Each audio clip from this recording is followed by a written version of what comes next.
Hi friends, இப்போ நம்ம பார்க்குறது பார்த்தீங்கன்னா மாருதி சுஜுக்கியில் வந்து ரிட்ஸு டீசல் வண்டி. இதில் என்ன கம்ப்ளைண்ட் பார்த்தீங்க அப்படின்னா, வண்டி வந்து பிளாக் ஸ்மோக்கு பிக்கப் லோ. இது நம்ம என்னன்னா மேனிஃபோல்டு செக் பண்ணி பார்க்கும்போது பார்த்தீங்கன்னா, ஃபுல்லாக வந்து கார்பன் ஃபுல்லாக வந்து ஃபார்ம் ஆகி ஹோலே வந்து மறையிற மாதிரி அடைச்சிருக்கு. இது பூரா கார்பன் ஃபார்ம் ஆகி ஃபுல் அண்ட் ஃபுல் பிக்கப் வந்து லோவாக பண்ணியிருக்கு. மேலும் இது பார்த்தீங்க அப்படின்னா பிளாக் ஸ்மோக் ஓவராக வந்துருக்கு.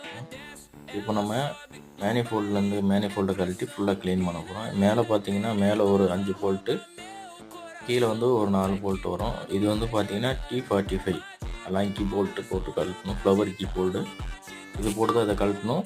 கழட்டும் போது வந்து ஸ்லிப் பண்ணாமல் கழட்டணும், இல்லாட்டி போல்டு டேமேஜ் ஆகிடும். Thank you friends. மேலே இது மாதிரியான டெக்னிக்கல் கண்டென்ட்க்கு நம்ம சேனலை ஃபாலோ பண்ணுங்கள். மேலே இந்த வீடியோ வந்து ஷேர் பண்ணுங்கள். எது கம்ப்ளைண்ட் எது இருந்துச்சுன்னா க்ளீன் பண்ணுங்கள். Thank you friends.